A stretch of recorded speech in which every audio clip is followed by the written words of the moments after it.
Olá, eu sou o professor Luiz Rezende, começando mais uma aula de atualidades. Na aula de hoje, eu vou trabalhar mais uma daquelas famosas palavras que aparecem em todo edital de atualidades, seja para prova discursiva, seja para responder questões, e que você fica um pouco perdido, sem saber muito bem como trabalhar e como agir com essas questões, pela amplitude do tema e falta de orientação para o estudo. Então eu vou trabalhar hoje cultura. Né? Quais palavras são essas? Cultura, educação, transporte, política, economia e saúde. Então eu trabalho, né, em outras aulas eu trabalho esses outros termos. Hoje eu vou trabalhar cultura. E cultura, por si só, é um termo que você tem que tomar cuidado para não estudar errado. É um termo que você tem que ficar muito esperto para não estudar nem além, nem aquém do que deveria. Bom, na verdade, cultura, quando se fala de cultura, se fala para concurso público de duas abordagens possíveis. A primeira é a abordagem em que a cultura ela é um aspecto perene, permanente, e quando a cultura é um aspecto perene, é um aspecto permanente, ela ou os conceitos são abordados, multiculturalismo, diversidade cultural, ou o que é abordado é os organismos nacionais e internacionais que trabalham com a cultura. No Brasil, nós não temos no governo Bolsonaro um Ministério da Cultura. Na verdade, o governo Temer, né, quando existe o impeachment da Dilma e o Temer toma posse, ele tenta extinguir o Ministério da Cultura. Existe uma reação muito grande dos artistas, de quem trabalha na cultura. As Funartes são ocupadas em vários estados brasileiros. Eu, inclusive, fui para a ocupação em São Paulo. E aí é recriado o Ministério da Cultura. O Temer ele declina dessa decisão. Mas aí o governo Bolsonaro ele foi à frente nessa decisão e acabou com o Ministério da Cultura, transformando a cultura em uma secretaria nacional, numa secretaria especial, o que baixa o status, evidente, não é mais um ministério. Quem foi dessa secretaria foi a Regina Duarte, e aí vocês devem se lembrar, depois de uma entrevista desastrosa na CNN Brasil, que ela deu um chilique, ela saiu da secretaria e aí assumiu o tal de Mário Frias, que é ator, mas eu particularmente não conhecia. Bom, mas existe o IPHAN, o Instituto do Patrimônio Histórico e Artístico Nacional.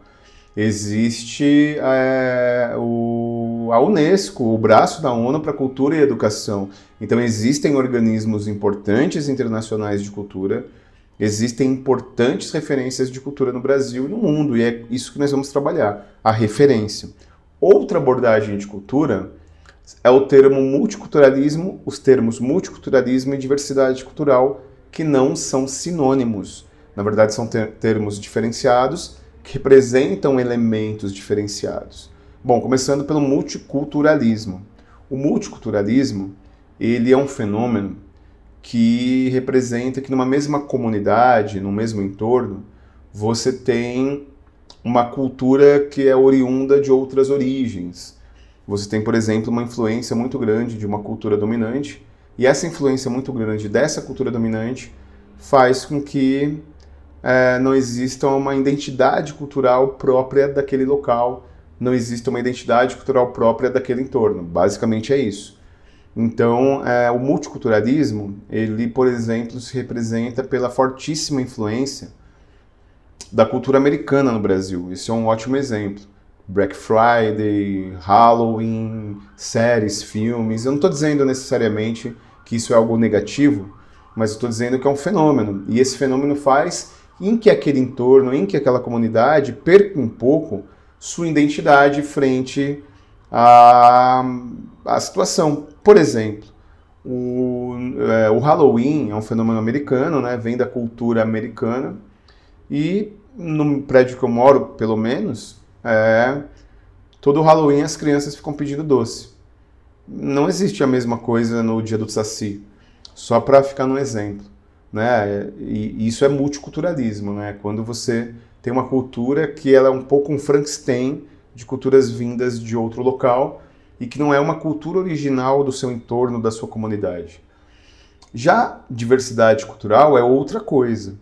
A diversidade cultural é quando você tem diferentes expressões culturais no mesmo entorno, com respeito à diferença. Quando você tem na mesma comunidade, no mesmo coletivo, uma roda de samba e um show de hardcore. Quando você tem, do ponto de vista religioso, uma igreja católica e um centro de candomblé. Isso é cultura baseada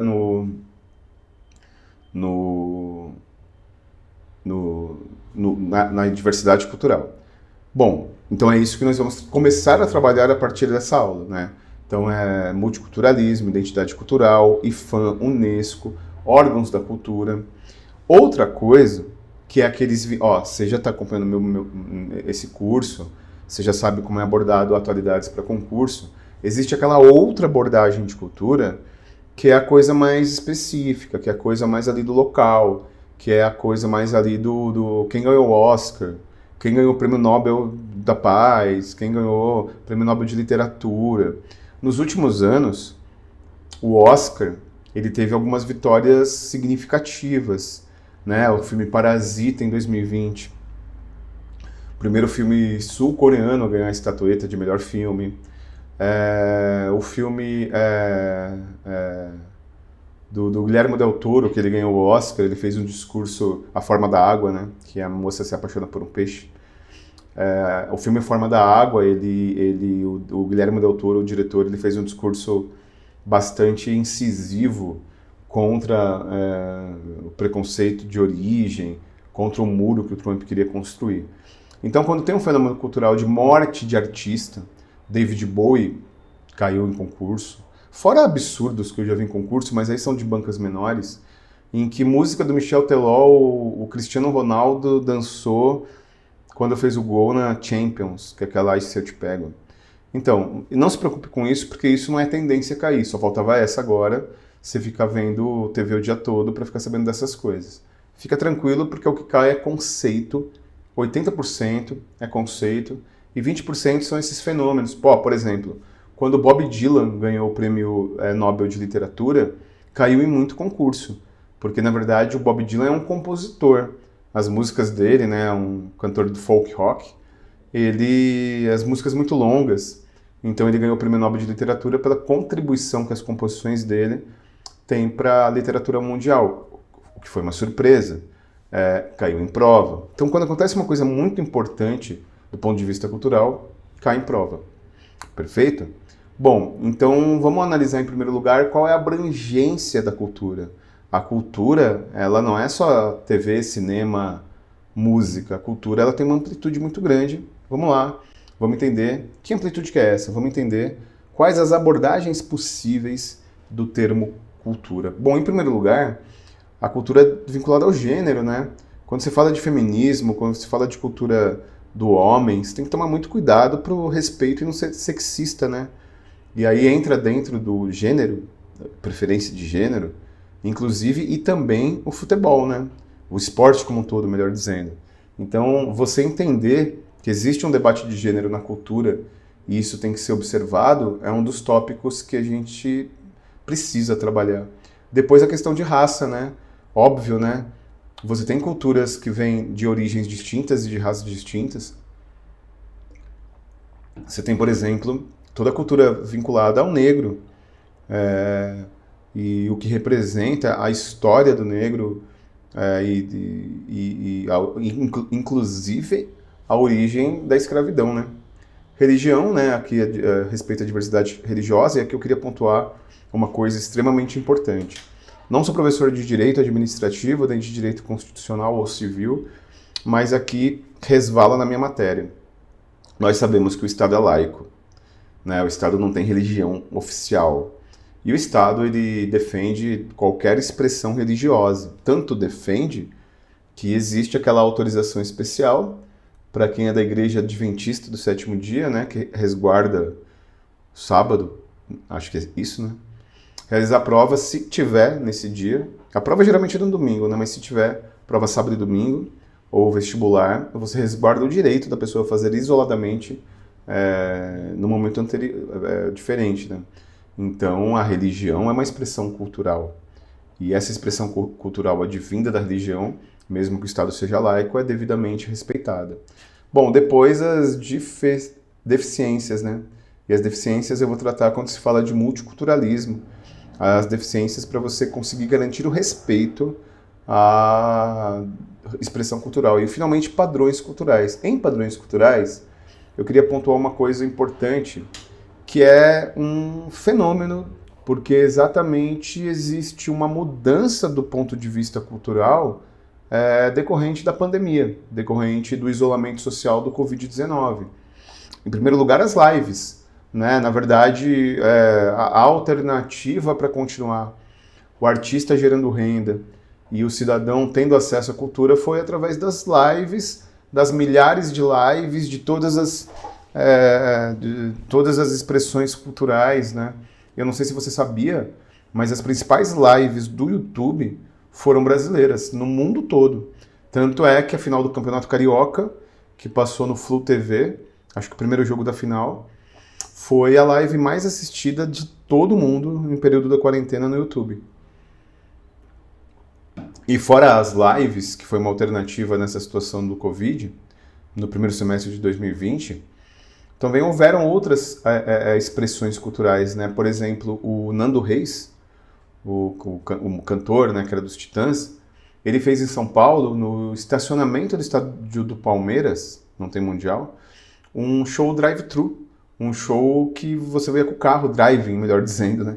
Que você ia com o carro. E aí você assistia dentro do carro o show dele, aí você punha lá numa estação que o show determinava para assistir o show dele. Então, por exemplo, as Olimpíadas. Eu acabei de falar para você que o esporte também é uma forma de expressão cultural. As Olimpíadas também, elas representam uma mudança de posturas e hábitos por conta da situação da quarentena, do Covid. As Olimpíadas 2020 foram adiadas para 2021. E por aí vai, né? O Carnaval, né? O prefeito de Salvador, ele tomou uma iniciativa. Salvador, ao lado do Rio de Janeiro e São Paulo, os maiores centros do Carnaval brasileiro. São Paulo, em 2020, não é bairrismo, mas foi pela primeira vez o maior carnaval do Brasil, mas o Rio de Janeiro e Salvador são todos, né? Mas são os maiores. E o prefeito de Salvador sugeriu adiar a data do Carnaval 2021 por conta do Covid. Então isso mudou bastante. Eu vou trabalhar agora, repito, vou trabalhar IFAM, vou trabalhar Unesco, vou trabalhar vários órgãos nas aulas posteriores, mas eu vou trabalhar agora a Lei de Fomento à Cultura, a famosa Lei Rouanet. Vamos entender primeiro o que está por trás do ponto de vista político de todo o problema e crítica da Lei Rouanet, para a gente entender onde ela se enquadra e qual é o contexto da Lei Rouanet. Bom, a Lei Rouanet, ao contrário do que muita gente acha, não foi criada no governo Lula. Na verdade, a Lei Rouanet foi criada pelo Collor. E é isso mesmo, o presidente Fernando Collor, que sofreu impeachment, ele criou a Lei Rouanet. Então, durante o governo Fernando Henrique Cardoso já existia a Lei Rouanet. Só que no governo Lula, sem entrar aqui em discussões que não nos interessam, a esquerda, genericamente, tem mais facilidade em ter artistas, músicos e produtores culturais. Vide a dificuldade do governo Bolsonaro, por exemplo, para indicar ministros ou representantes de algumas áreas, como cultura, educação. Inclusive tem uma crítica, né, do governo Bolsonaro dizendo que os educadores, na sua maioria, têm uma ideologia de esquerda, né? E você lembra todo o rolo lá da saída do Weintraub indo para o Banco Mundial. Então, e na cultura é a mesma coisa, né? Então, a Lei Rouanet, qual é a crítica dela? Que o PT aparelhou a Lei Rouanet. Que o PT, ele aprovava incentivo cultural apenas de músicos, artistas, ONGs, que em tese eram petistas. Então é uma polêmica, né? Muita produção cultural foi fomentada pela Lei Rouanet. A Lei Rouanet não é só a Cláudia Leite montar um blog sobre o axé. Não é só o Guilherme Fontes fazer um filme e isso ser polêmico. Na verdade, é muita expressão local, muita expressão de cultura regional, muita expressão que não é de grandes artistas. A Lei Rouanet, ela cumpre um papel importante, mas o fato é que a sua aplicação tem muita polêmica, porque alguém decide para onde vai a grana, né? Então vamos conhecer a Lei Rouanet, que vez ou outra vira polêmica de novo, que vez ou outra entra, portanto, no radar das bancas organizadoras para questão de concurso ou para discursiva. Vamos lá.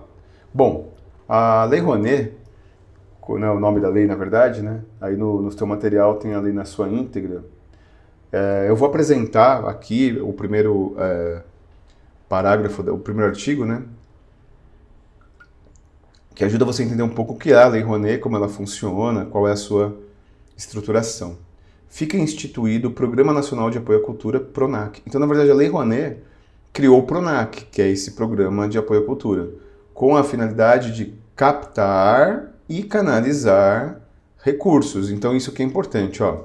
A Lei Rouanet, ao criar o PRONAC, o Programa Nacional de Incentivo à Cultura, ele também prevê captação através das empresas.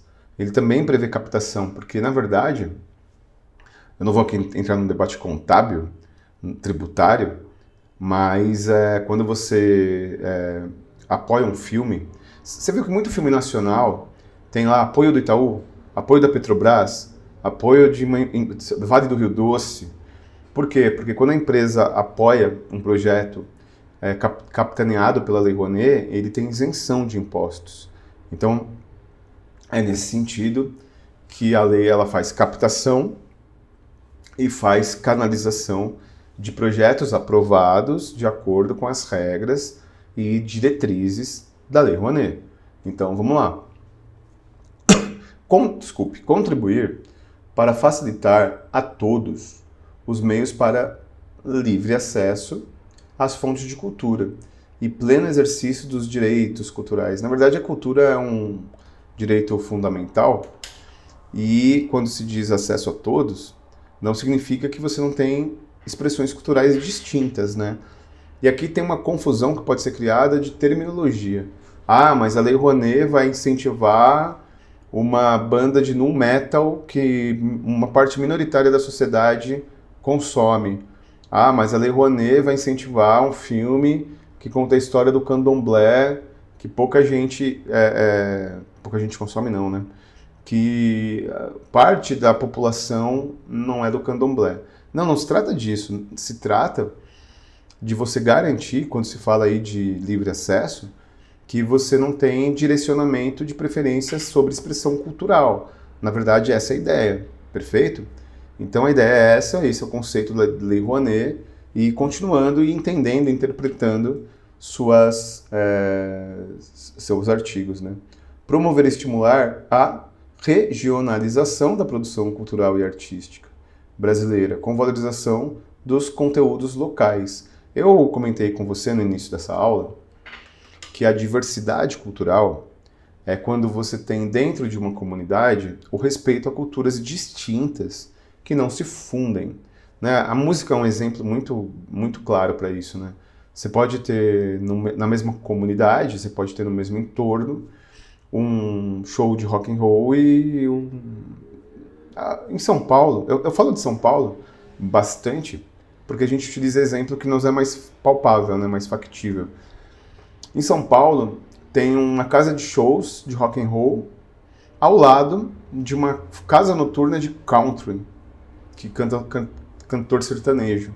Isso é diversidade cultural.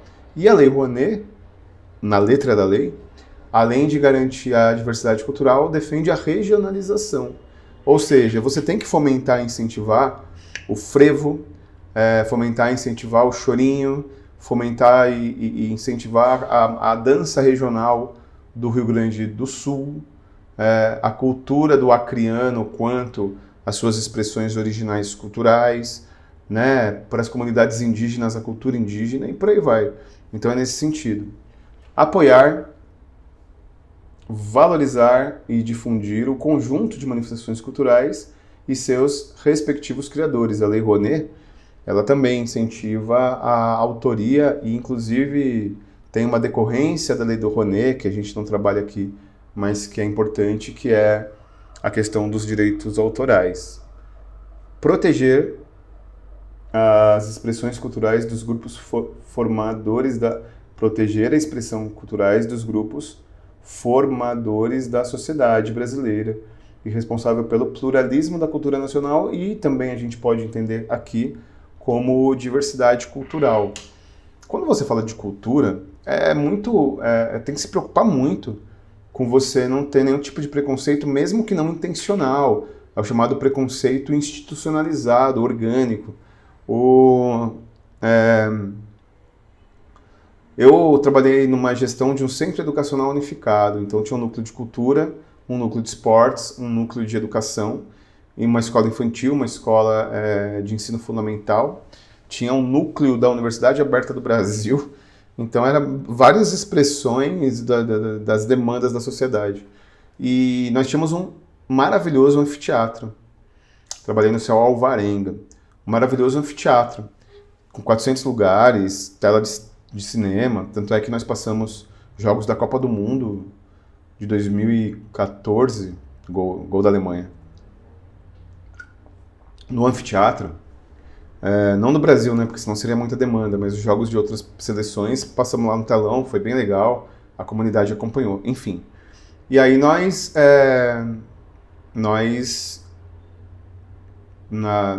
anfiteatro, nós tínhamos orquestra, show de rock, MPB, isso é pluralismo da cultura nacional.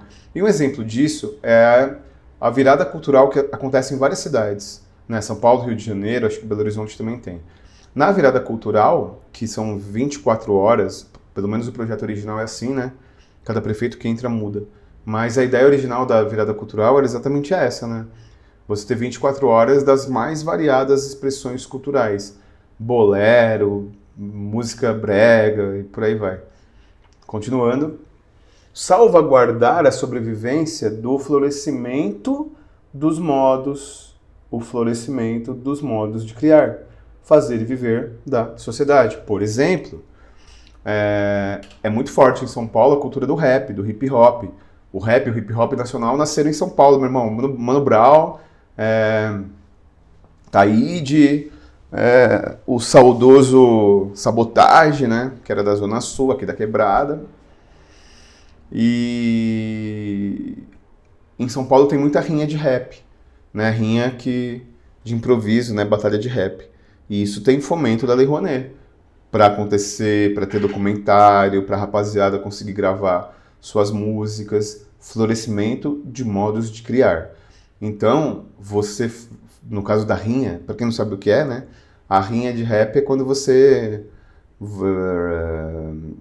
tem rappers que ficam no improviso, um fazendo batalha de improviso e rimas com o outro. E você favorecer o modo de criar é não só você garantir que eles gravem, não só garantir a estrutura para show, mas garantir inclusive a infraestrutura para a rinha que acontece na rua, que acontece na praça, né? Inclusive a rinha da praça é uma das maiores e acontece literalmente, como o nome diz, numa praça na Zona Sul. Preservar os bens materiais e imateriais do patrimônio cultural histórico. Isso vincula a Lei Rouanet ao tema que eu vou trabalhar em aulas posteriores, que é o IPHAN, o Instituto do Patrimônio Histórico e Artístico Nacional. Um elemento dialoga com o outro, um elemento discute com o outro. Então, por que bens materiais e imateriais? Você tem, por exemplo, o estádio do Pacaembu, que é tombado pelo Patrimônio Histórico Nacional. E você tem, por exemplo, o frevo. O frevo não é material. Quem dança frevo é material, né? É tangível, melhor dizendo. O local do frevo é tangível, mas o frevo em si não. Então, bens tangíveis, materiais e imateriais. Desenvolver a consciência internacional e o respeito dos valores de outros países e nações. Por exemplo, no carnaval. É muito comum no carnaval do Rio de Janeiro, de São Paulo, dos outros locais, você ter um enredo falando da China, falando da Índia, falando da Tailândia, falando do Camboja. Por quê? Porque você tem uma brecha de financiamento. Então você faz o carnaval, você desenvolve o samba enredo e você ainda favorece na apresentação da sua escola de samba o turismo para essas regiões, né? Continuando, ainda sobre a Lei Rouanet e entendendo como ela eventualmente pode cair em prova, estimular a produção e difusão de bens culturais de valor universal. Estimular a produção e difusão de bens culturais de valor universal, formados e informadores do conhecimento, cultura e memória. Perfeito? Bom, então esses são os motivos que justificam, né, a Lei Rouanet. E agora eu vou falar basicamente do Fundo Nacional da Cultura, que é a materialização do tal financiamento, a materialização disso tudo que eu estou pontuando. E aí eu vou só pontuar os elementos principais, que hoje em dia atualidades caem muito em discursiva, né? Então eu me preocupo muito nas aulas de atualidades a te alimentar de argumento de autoridade para reforçar a sua tese, o seu ponto de vista. Esse hoje em dia é uma preocupação muito grande, né, da aula de atualidades. Então também tem esse objetivo. Vamos lá. O Fundo Nacional da Cultura. Fica ratificado o Fundo da Promoção Cultural, criado pela Lei 7.505 de 86, que passará a denominar-se Fundo Nacional da Cultura, com o objetivo de captar e destinar recursos para projetos culturais compatíveis com a finalidade do PRONAC e de isso aqui é o financiamento, né? Estimular a distribuição regional equitativa dos recursos a serem aplicados na execução de projetos culturais. Você leu anteriormente comigo que a Lei Rouanet, ela prevê o fomento da cultura regional. Perfeito, sem problemas. Mas aqui ele dá um passo além. Aqui ele dá um passo a mais, dizendo que é equitativa dos recursos de acordo com a região. Não dá para favorecer uma região em detrimento de outra, né? Favorecer a visão interestadual, estimulando projetos que explorem propostas culturais conjuntas de enfoque regional. Ou seja, se você tiver estados próximos que possam ter colaboração cultural, a Lei Rouanet também prevê isso. Voltando. Apoiar projetos dotados de conteúdo cultural que enfatizem o aperfeiçoamento... Agora sim. Rezendão, sossega. Deixa eu pôr a caneta aqui para marcar. Apoiar projetos dotados de conteúdo cultural que enfatizem o aperfeiçoamento profissional artístico de recursos humanos na área da cultura. Ou seja, a Lei Rouanet e o fundo, ele também prevê curso de qualificação para agitador cultural, para pessoas que atuam na cultura. Não é só fomento direto, é fomento também para formadores de profissionais. Contribuir para a preservação e proteção do patrimônio cultural, aqui de novo, um forte vínculo da Lei Rouanet com o IPHAN, que eu vou trabalhar em aulas posteriores. Favorecer projetos que entendam a necessidade da produção cultural e aos interesses da coletividade, ao considerar os níveis qualitativos e quantitativos de atendimento às demandas culturais existentes, o caráter multiplicador dos projetos, através de seus aspectos socioculturais, e a priorização de projetos na área artística, cultura com menos possibilidades de desenvolvimento com seus próprios recursos. É evidente que a Lei Rouanet, ela dificilmente vai favorecer e ter captação de um filme da Globo Filmes. Não porque existe preconceito, porque em tese, pela própria Lei Rouanet, você tem que favorecer expressões culturais que claramente não consigam representar-se por si só, que claramente não consigam manter-se por si só, e não de um grande conglomerado cultural. Deu para entender? Então, multiculturalismo, diversidade cultural, aspectos que eu falei lá no começo da aula da cultura, e agora a Lei Rouanet, que vira e mexe, aparece em prova, e que pode ser seu argumento de autoridade para uma discursiva. Perfeito? Muito obrigado por estar comigo, muito obrigado pela sua presença e paciência em ficar comigo aqui até o final. Abraços, força e honra.